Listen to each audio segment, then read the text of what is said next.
dear panelists. Thank you, attendees. And we're really privileged to see that the Reach for Change partnership that we had with the MasterCard Foundation has reached to this level. Now we are moving from the technology to education, then to the classroom. And we're really pleased to see that technology integration into the education system is impacting the young people in the classroom. And when things are changing in the classroom, we feel that everything will change. And that is the vision that we had when we start EdTech programs.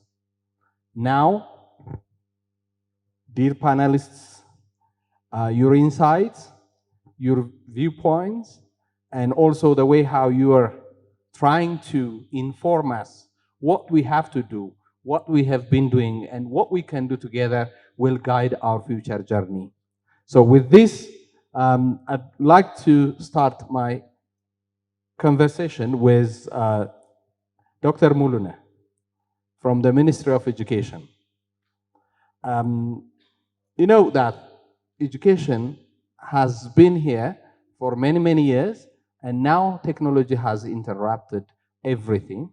And before that, we remember that COVID was one of the challenges that we had, where we were able to reflect back and see what's really going on in the world. And technology saved us a little bit.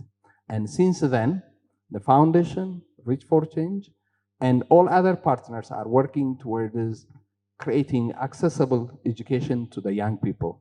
In this effort, I'd like you to reflect on the ministry's readiness and also the kinds of curriculum reform initiatives that aligns with EdTech integration into the classroom.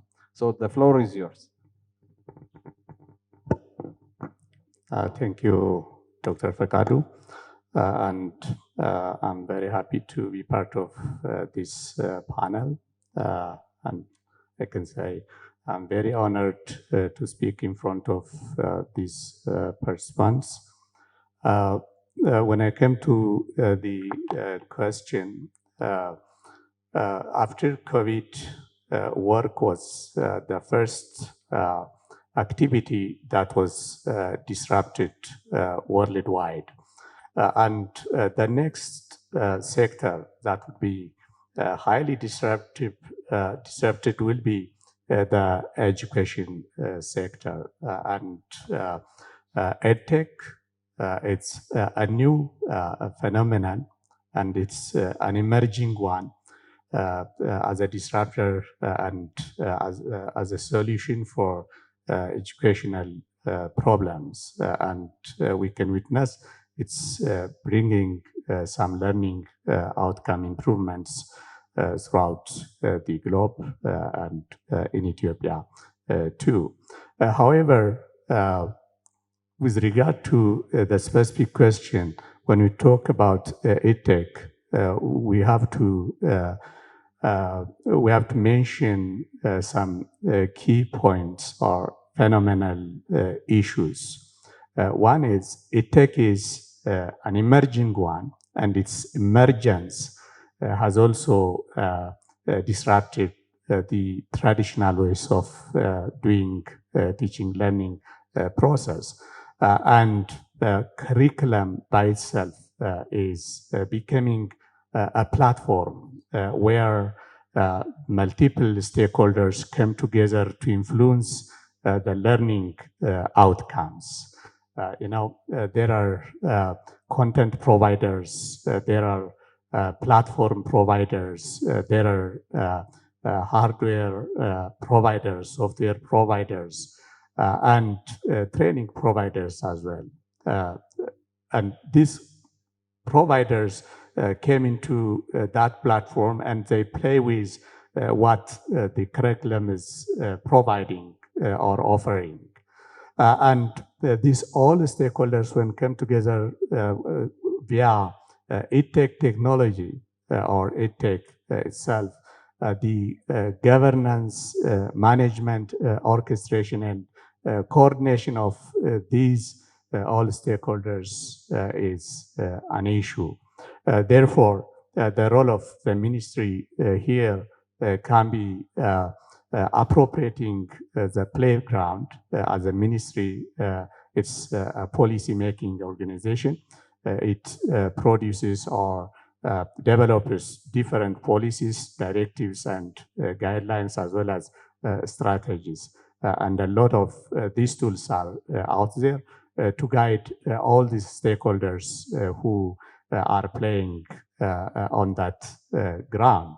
And the other is ensuring quality of the services or the solutions. These solutions or services can be ensured or can maintain quality either via design or via following some standards. There are standards out there developed by the Ethiopian Training and Training Authority, which is a functioning authority under the Ministry of Education.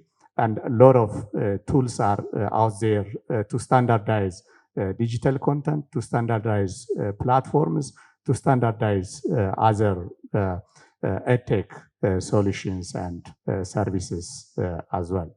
And in addition, I can say these are not the only. There are other things to be considered as well, like the curriculum itself has to be revised. So these emergent technologies can be entertained. So the teachers can be trained with this emergent knowledge and the skill sets, like the use or integration of tech, including AI, into their practices or into the classroom practices. However, this is not a simple journey as it involves lots of stakeholders. Everyone has its own stake towards ensuring the quality of the learning outcomes using the tools that I described. Those tools well describe all the important things that should be considered, like the inclusion, alignment of contents and trainings into the curricular requirements, and the need to close up divides among different institutions, learners and educators, and so forth. Thank you. Thank you, actually, for the moderator. And I would like to thank also the organizers of this session. It reflects particularly on the question. I think we need to talk about, for instance, at macro level, what's going on, because we're policymakers. We have to understand the bigger picture.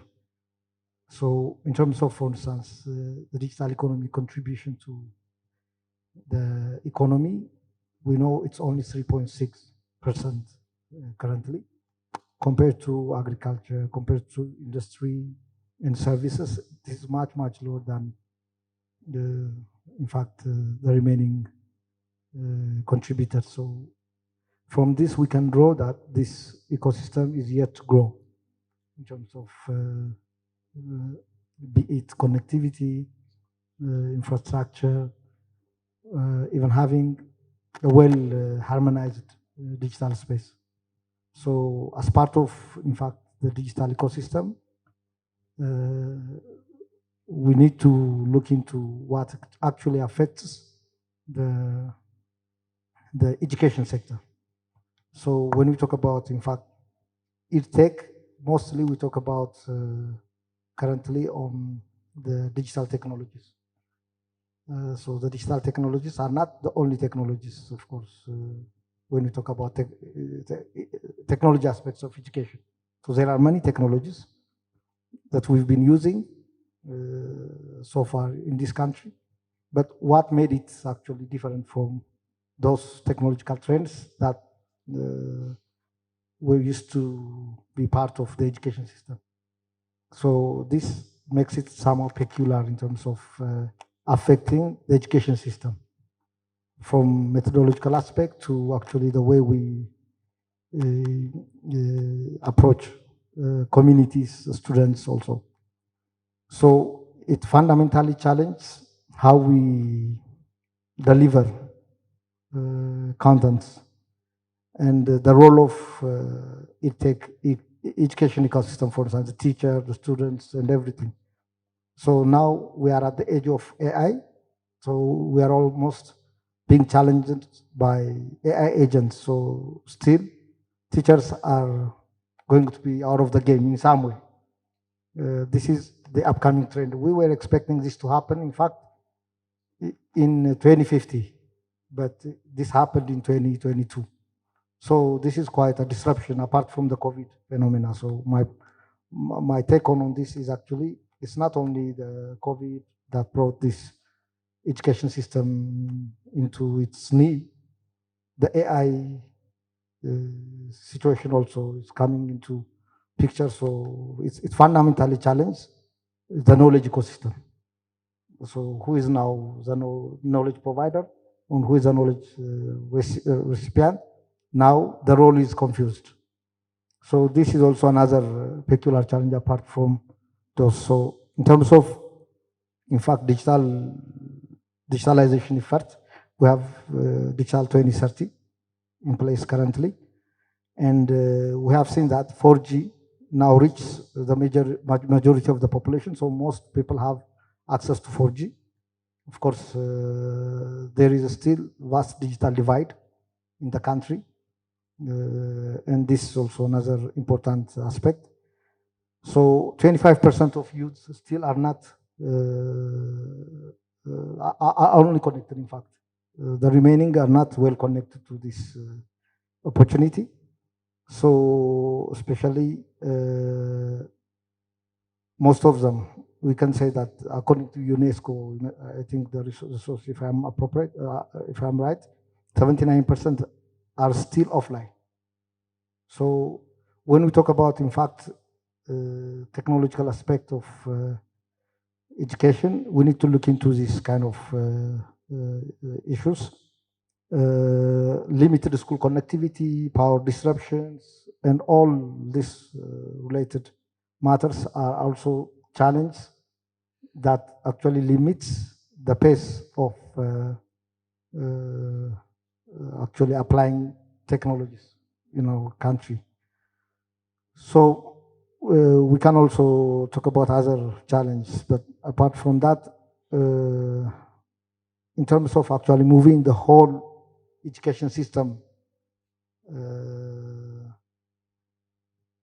alignment to what's going on in the tech requires actually huge reform, in my opinion.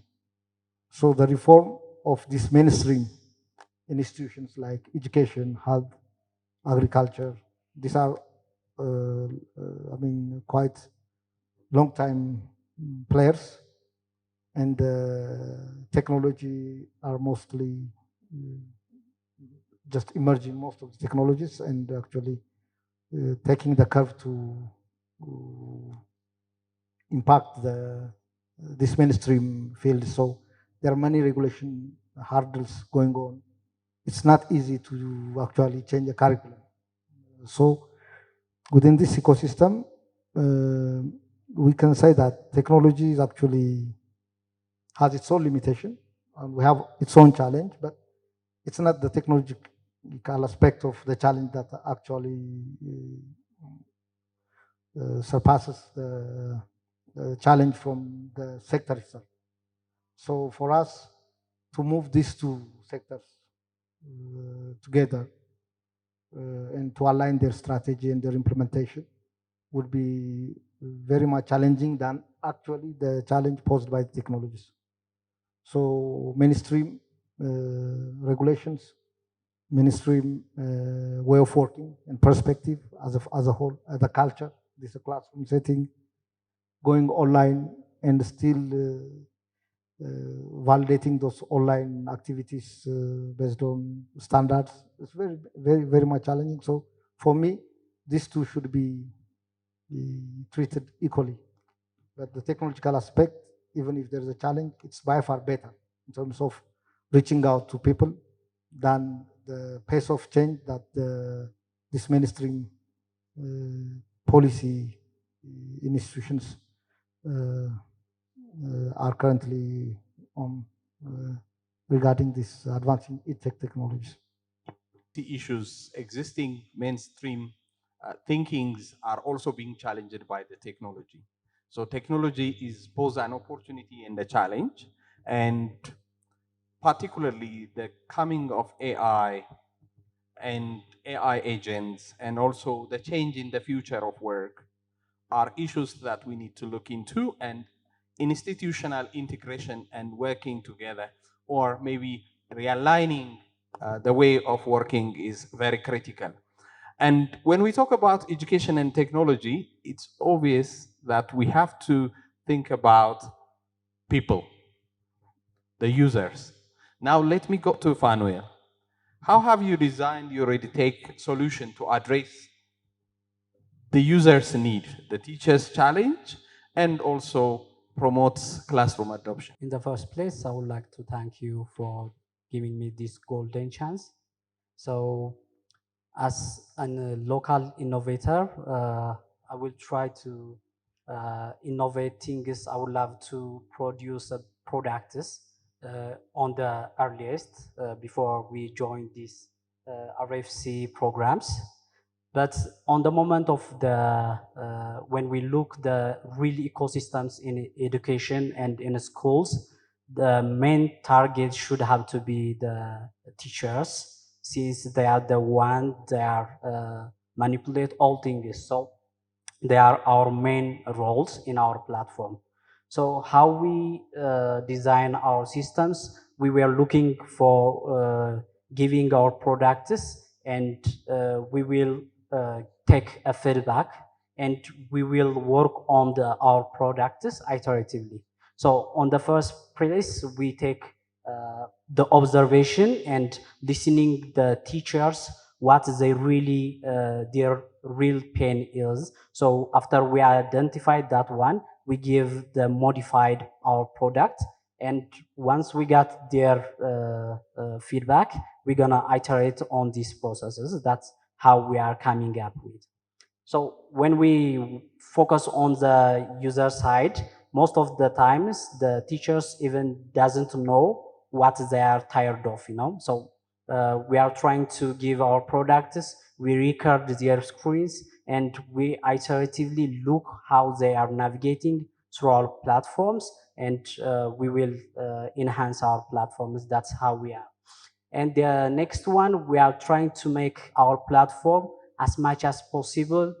We make our solutions offline basis, since we are currently on regional we work on 2 cities currently. At this moment, we are working on 3 cities. So they're Bahar Dar, Gondar, and at the moment we joined the Addis Ababa market.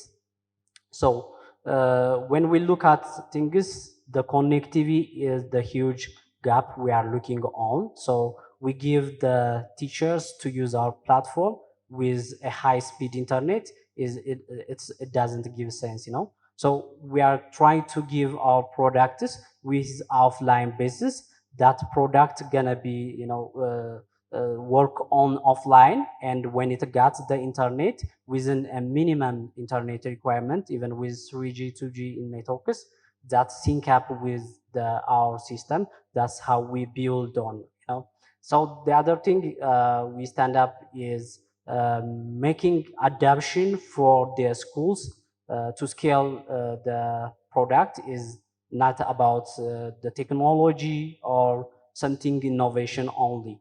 The main thing we have to focus is simplicity. With a simplicity, we give a minimal like training for the teachers. They can grasp with only one session of training.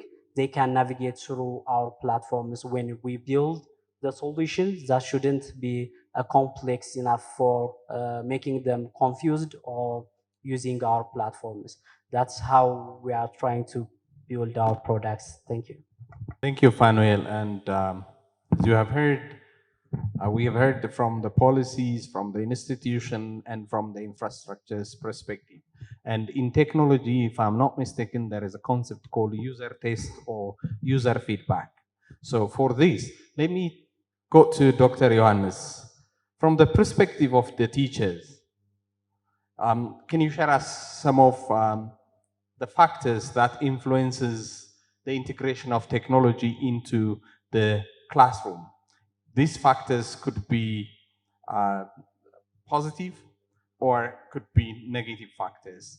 What do you think? What's the view of teachers? What's the thinking of teachers? What do teachers feel when technology is coming? Thank you very much. I'm very happy to be one of you participating in this very good formative meeting. I would like to, first of all, thank you all the organizers and supporters. Very briefly, Ethiopian Teachers Association is the oldest professional association in this country, established in 1940, 78 years ago, uniting primary teachers up to university altogether, and with a membership of over 730,000, and representing Africa, also member of the Education International Executive Board. To begin with, teachers are lifelong learners, and because there is change in education, in terms of policy, in terms of curriculum, so we all encourage them to move, just adapted to the changing situations, and technology is one. I hear sometimes some people argue they don't embrace technologies because they fear that technology is replacing them. But this is not true, because technologies, tools are created by human beings, by the authorities, are the architects are the human beings. So I feel they don't feel, or they don't fear technologies, because technologies are tools, and technologies do not replace teachers, but they are rather supportive. So all the teachers want is, they need proper preparation, training, infrastructure, facilities, as the other panelists have been raising, power supply, the tools themselves, the laptops, the smartphones for that matter. How many of Ethiopian schools have those infrastructures fulfilled at a minimum level? The rural Ethiopian cities, suburbans, all those. So schools are everywhere this time. So these are the challenges. The other point I want to raise is the issue of autonomy. Teachers must be able to decide when to use and when not to use the tools. We have been receiving reports in the classroom. Our students use smartphones, telephones, exchanging views, all those bombarding their classroom lessons. So during this situation, the teachers should be able to guide them and advise them. And by the same token, then students should hear their teachers. They should be guided. Like sometimes we observe in big meetings like this, people use, see, all the things are in your hands now. You reply emails, you send texts. So here comes the discipline. So when should we use these materials, I mean, these tools, these technologies? And there are other challenges we are coming across. Maybe I come later on. So this requires huge investment. Um, we know education is expensive, but we have to. Otherwise, we are trying ignorance, as it is said. Thank you. Thank you, Johannes. And I think teachers are lifelong learners. And I think we should all agree with this one. We all were teachers sometime, and we are teachers now. But the issue is, how can we put teachers able to make decisions on their own classroom and what they are teaching? And it's very insightful thoughts. Thank you, the panelists. Now, let me take you to your expectations, or what you'd like to see, or what you are really doing. What's going on in your space in relation to this one? And let me start from Fanuel. What do you need from the ecosystem and from the teachers, from the ministry, and from all actors around? I would like to see like a national basis of frameworks that allow the EdTech for integrate with the government data centers and also data interoperability, which in a sense to make our products really make sure aligned with the curriculum. We need a framework that guide us directly to make sure our product is currently well fitted with the current curriculum. So if we can get such kind of clear frameworks based on the national basis would be the best. That one thing I need to see. And the other thing, the awareness, since we are in the Amara region, when we talk on the Addis Ababa situation, that's a little bit the ecosystem has a weird, but when we go back to our regions and when we knock out the regional bureaus, those officers and also leaders should have to be almost the same, fully aware about the EdTech solutions, what we are building and what we are on. So I don't mean that's for the specific EdTech solutions, but the general terms what the EdTech ecosystem needs. And when we look at on some kind of the schools, before they looking the platforms or the system, they were raising a question: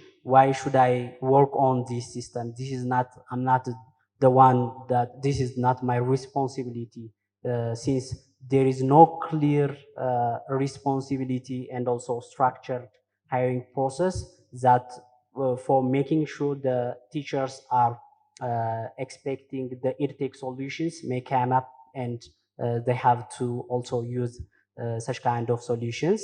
So this is the other thing I need to expect. And the other thing, the one before I'm missing, incentivizing the schools that's already adapting such kind of educational technologies in their schools. Like it doesn't mean to be a big thing, but some kind of recognitions, certifications, and also make their schools available on the local awareness for using such kind of EdTech solutions will be help us a lot, I think so. Thank you, Fanuel. And now let me go to Salamiun. In this ecosystem, there are different actors, and the innovators, the EdTech fellows are asking question, or they want, and teachers are ready. But as you rightly said in the previous conversation, there is a challenge related to coordination and collaboration. What do you think should be done? What's your suggestion? What's your advice to scale this so that we can reach the unreached ones or people beyond the time? there is a regulation, you know that. There is a startup proclamation already in place. EdTech is not a particular challenge in the ecosystem. In fact, there are many challenges, and there are many sectors that require innovative solutions.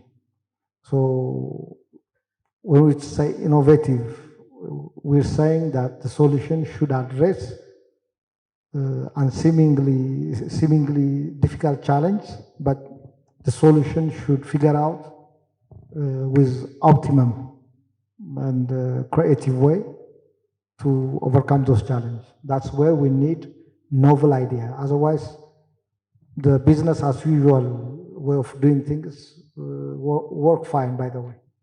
So why do we need innovation in the first place? We are looking for new or fresh perspective where those unbearable challenges mostly go away as much as possible.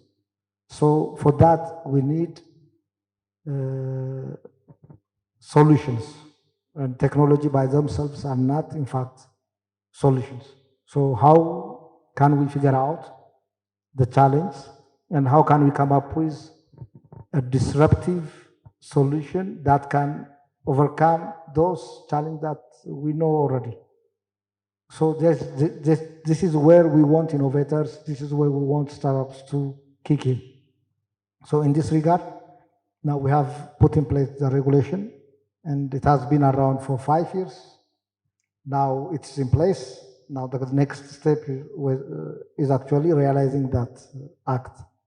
So the act now is in the realization process.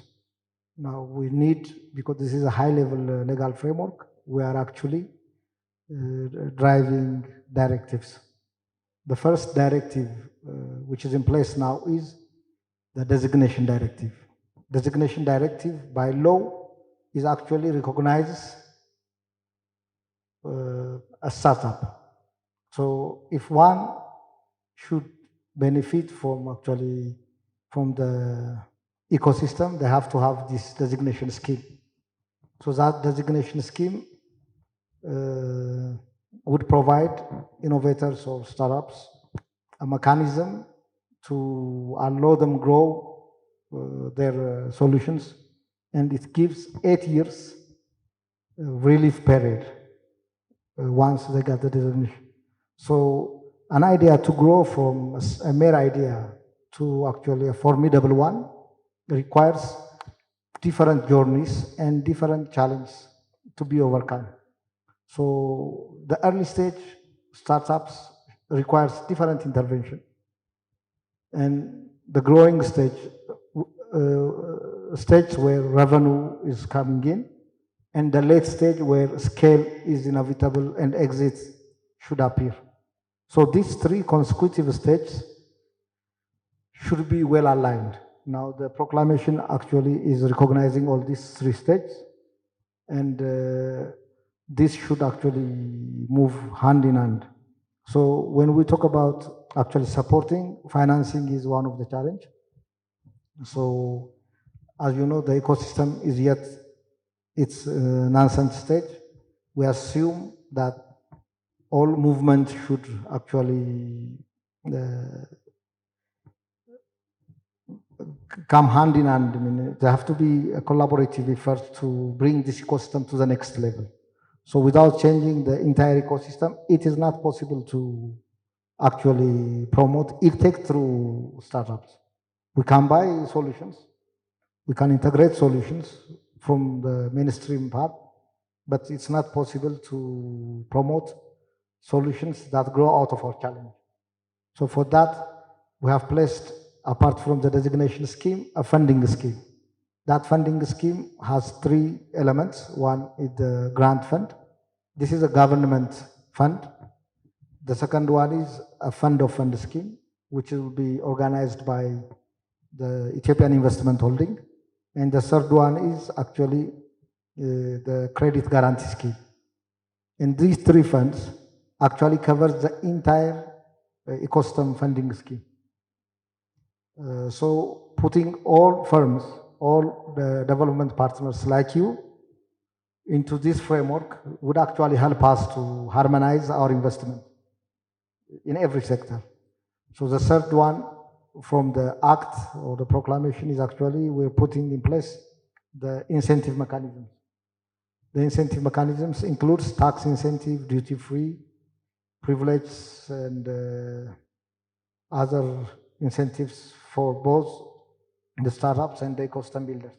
So within this three framework, we're trying to address whether it's an tech or a health tech or fintech, they have to get designation and they have to secure this designation based on their quality. So we're not supposed to create market, they have to create market. Who? The founders. So are we positioning those investment on founders, this kind of commitment to move, to carry burdens, to address the challenge innovatively? Or are we creating founders that expect much from outside rather than innovating relentlessly to come out with solutions? So be it Zoom or be it any tech solution in the globe, they are from startups, by the way. There is no mainstream company that coped actually the challenge of COVID. Those all are startups. They get the opportunity in time and they manage to scale. So why we're looking for this kind of framework to be in place and for ecosystem players to be in harmony to work together, especially since MasterCard is raising the question. I have a point to say to MasterCard as well. MasterCard is actually injecting a lot of investment in this ecosystem, and other ecosystem players are also putting lots of money in the ecosystem. We need this money to harmonize, especially in terms of innovation and entrepreneurship and startup, to harmonize all ecosystem investment and to create some visible impact. So we also appreciate commitments from policymakers. I think the education sector, the higher education sector is also putting some effort to promote EdTech solution and entrepreneurs and stuff like that. We need to harmonize this effort also. So once harmonization is in place, actually moving forward will be as slow as the whole ecosystem movement and as fast as the whole ecosystem movement, that's okay. But the painful one is actually we could do better by harmonizing our effort than what we're doing now. So I, even including the startups, by the way, most of the startups I have encountered here have been working with us also. So where are they now? Are they scaling? Are they growing where we need them? No. So placing startups here and there, confusing beneficiaries here and there, wouldn't help the ecosystem to move ahead. So as a ministry, we're coming forward in terms of leading this ecosystem. Hopefully, most of the challenges related to realizing EdTech through startup, not through the conventional means, to kick in and create some impact. It's time to work together with all ecosystem players, including startup, ecosystem builders, and funding organizations and NGOs as well. Within that framework, we can do something better than what we're doing now. Coming together, collaborating, and streamlining our efforts together. And I think that's very critical. In line with this, let me go to the Ministry of Education, Dr. Mulune. What's going on around the ministry related to integrating EdTech into the education system? And it can be in the forms of teachers' capacity building or digital readiness, and making this innovation or EdTech solutions useful to the learners. Here we are debating about EdTech as a major disruptor of the sector, the education sector. Then this is to mean it will disrupt the way how teachers are teaching, the way how institutions or schools are functioning.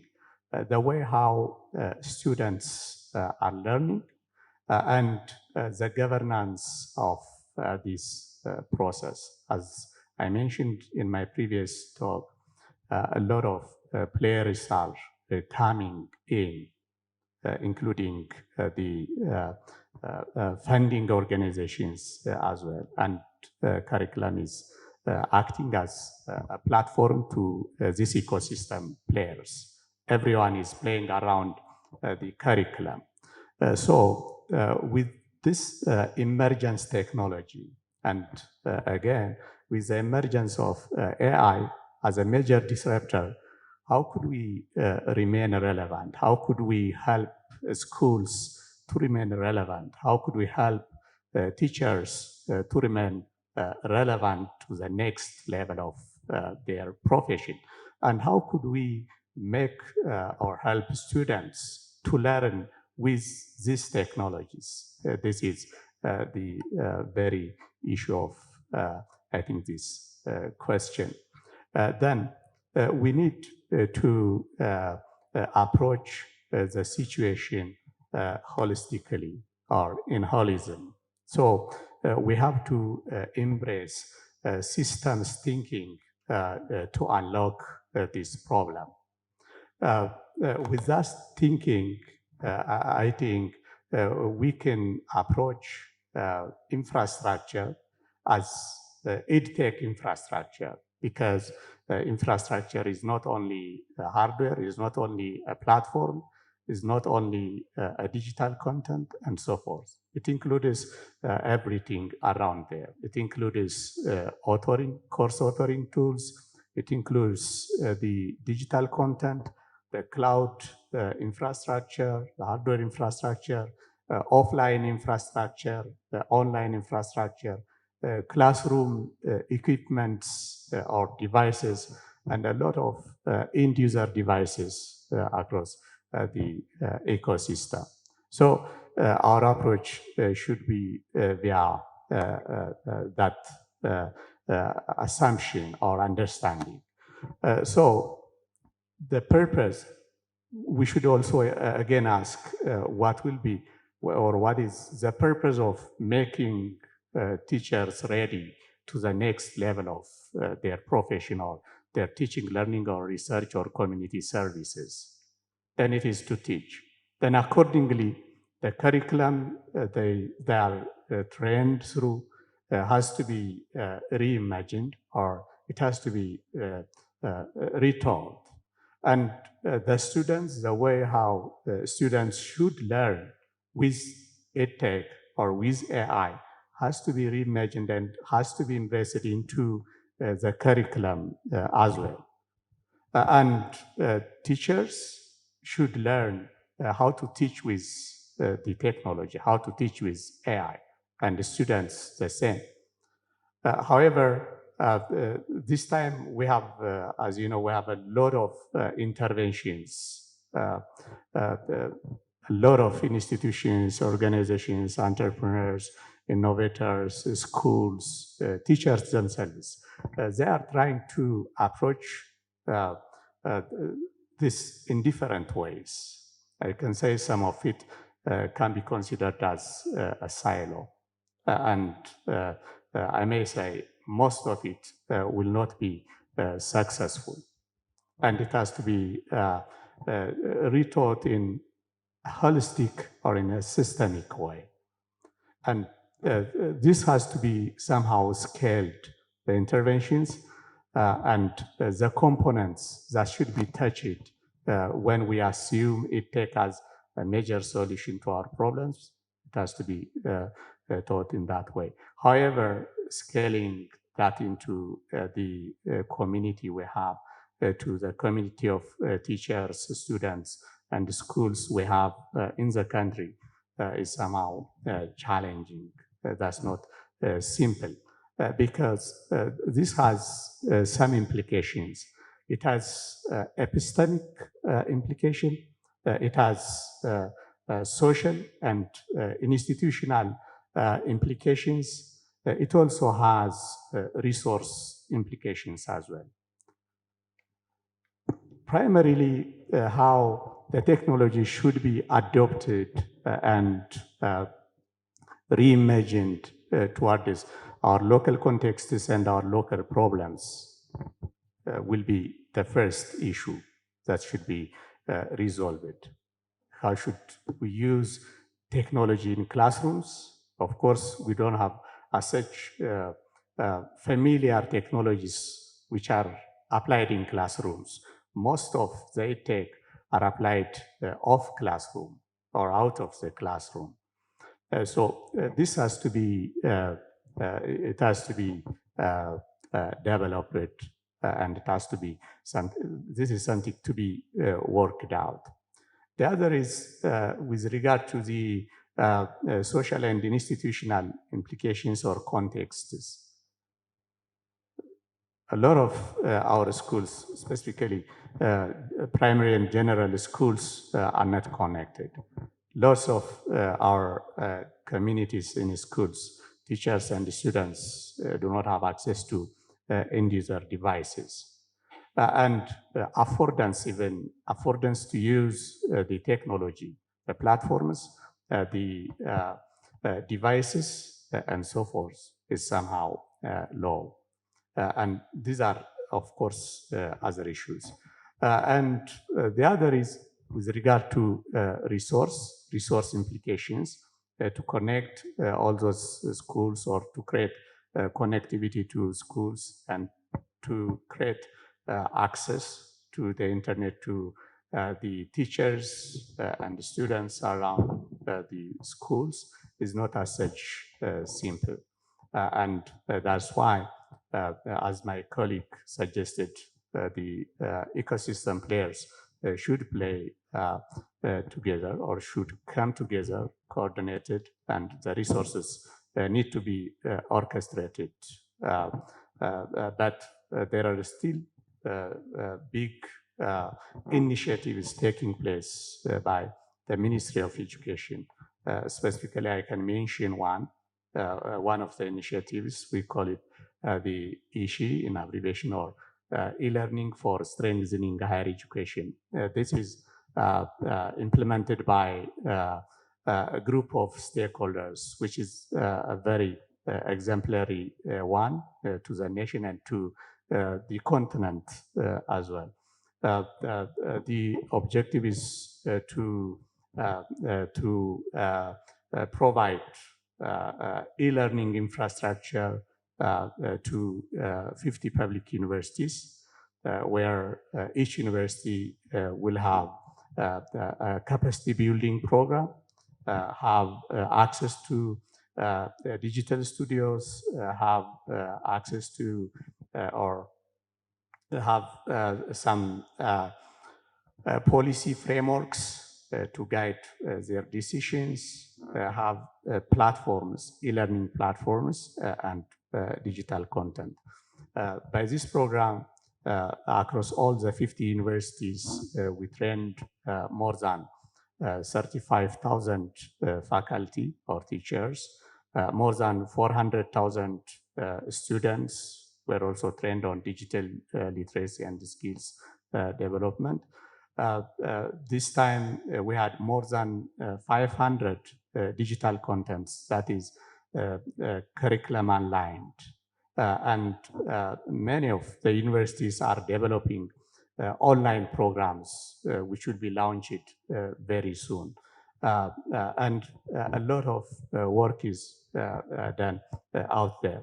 The assumption is that this program, as the universities are distributed across the regional state governments and zones and waradas, these will be resource hubs to support the next structure in the education system. The next structure is at the zonal and warada level, schools, high schools, primary schools, and so forth.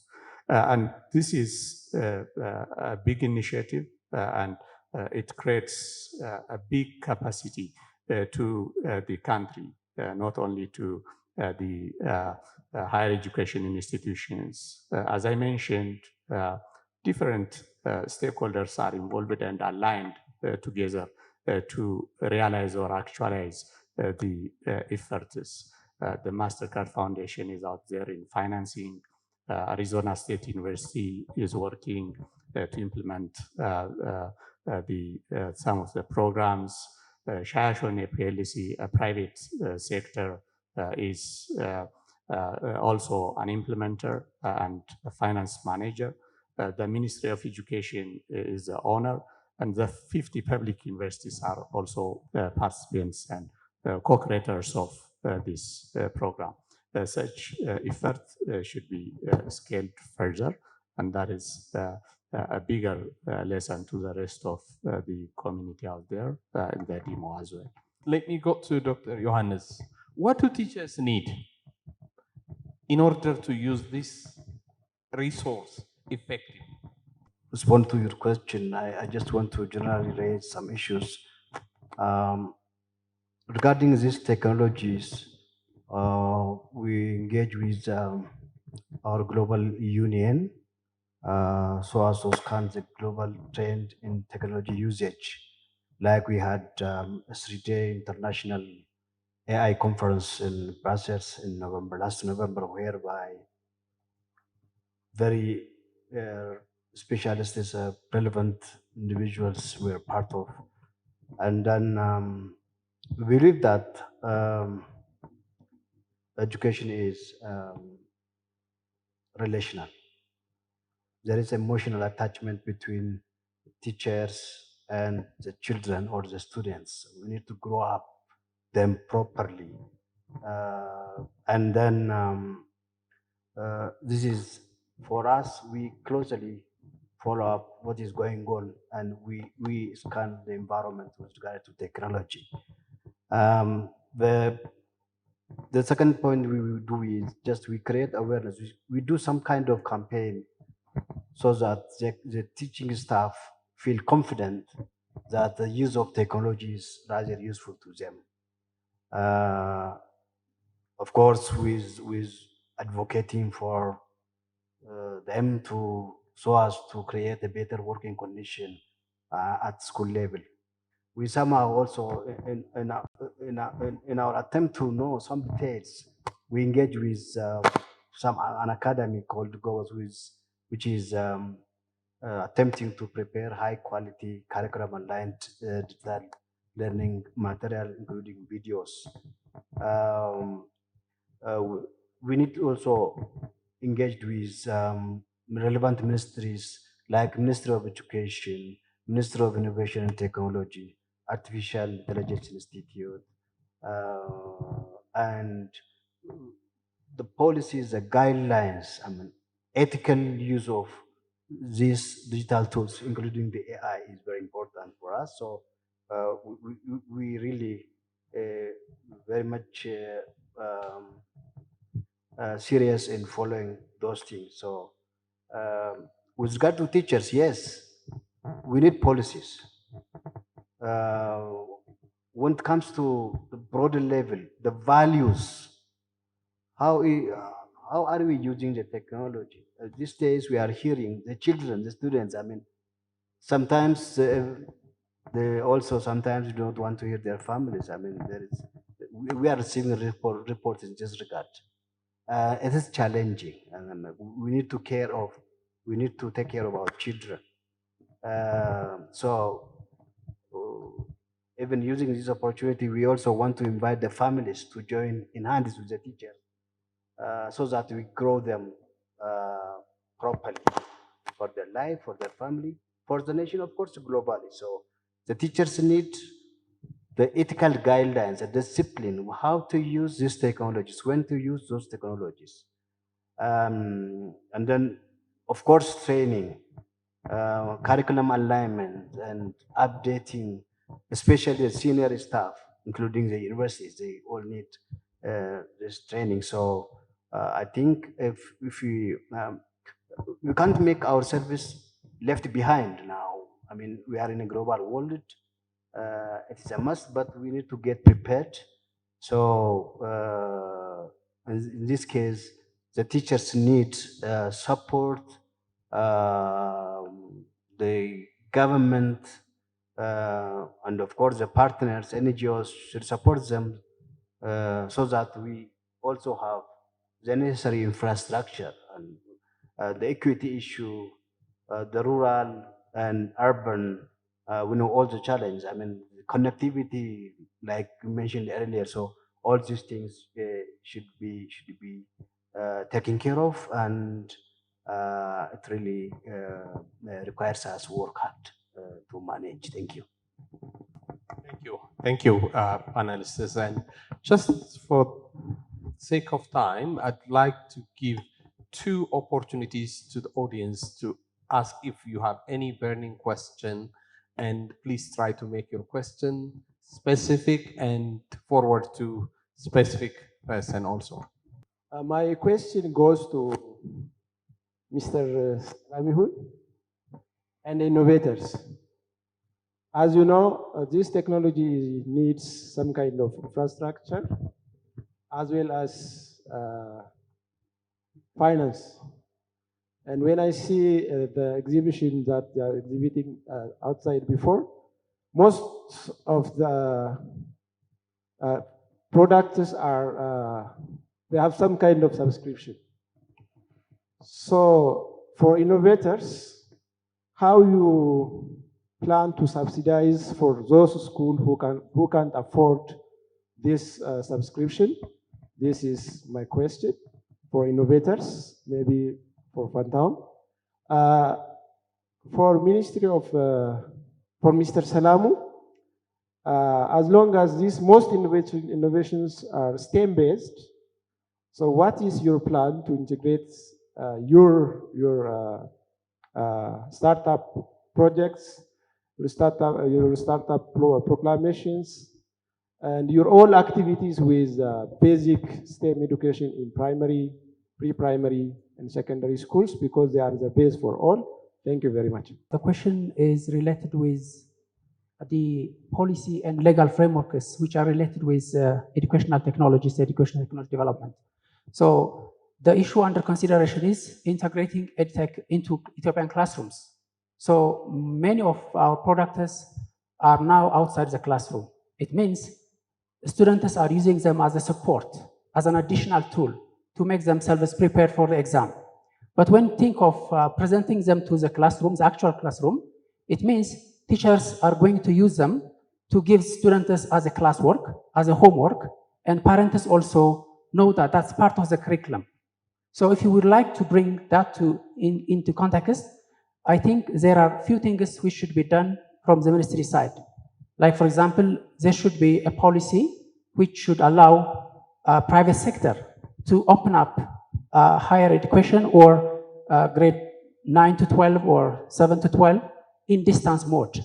Now we know that we have policies and regulations for the regular classrooms, but not for an online platform. So if I'm mistaken, if there is an established rule which allows the private sector to open up or to use technologies to teach education in the high school and middle school, we can have that information. Otherwise, if there is no rules on ground, private sector will not be motivated or will not be able to implement that into the full extent. Even the higher education, I remember it was enacted 2 years ago. Now it's off the table, it's suspended. No private institution, private higher education institution is allowed to open up an online education in this country right now.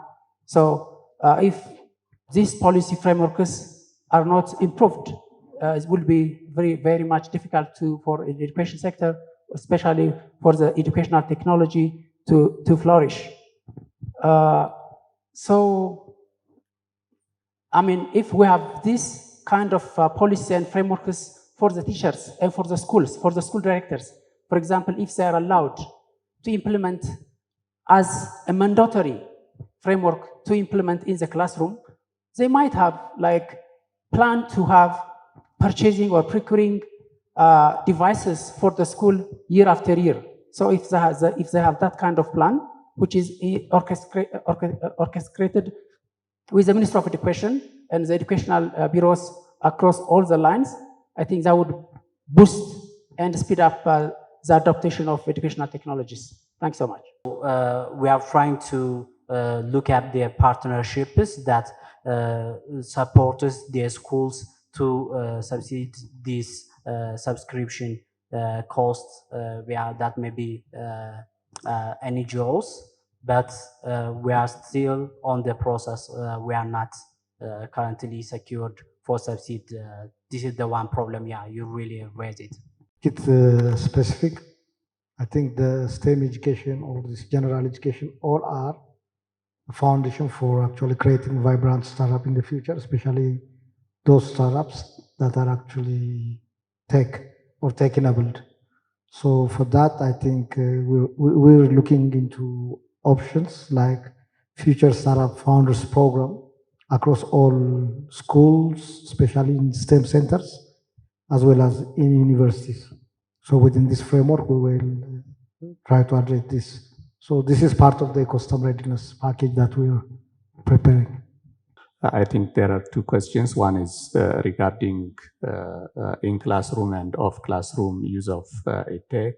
When I say the current technologies usually supports off-classroom activities, I want to say that the technology is not helping the in-classroom teaching learning. Of course, I know students and teachers are using it out of the classroom, not to run the actual sessions, except in video meetings and the like. That is not our problem only, it's a global issue, of course. Regarding these online programs and distance programs, of course, the directive that gives the right to institutions to open online programs is out there for a long time. That is designed by the Ethiopian Training Authority or ETA. However, it has some requirements on platforms, on cloud services, on meeting softwares, on storage facilities, regarding digital content quality, regarding teachers' digital literacy capability or capacity, and so forth. A lot of requirements out there, but it's open to any university or institution to open online programs. Thank you. Thank you. Thank you, panelists, and thank you, audiences. But before I close, I'd like to ask each of the panelists to give us one word about the future of EdTech. What do you see about the future of EdTech when you leave this room? Where do you want to see them?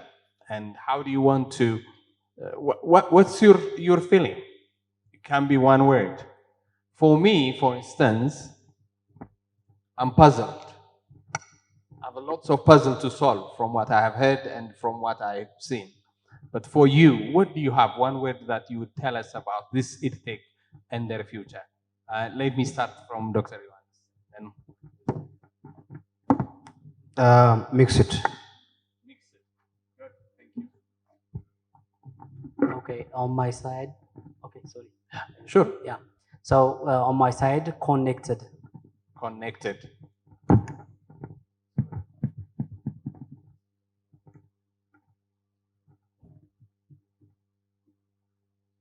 It's going to be disrupted. Disrupted. It has to be adopted. It has to be adopted. So all are important, and fellow participants, dear panelists, thank you very much. Let's go with mixed, connected, disrupted, and adopted feelings so that we can bring some impact on the future of the young people outside this hall. I have seen some young students here, and then I'd like to recognize them. And they are the future. And they are the one who verifies the quality of your product, guys. Thank you very much. And I will end up here. And thank you.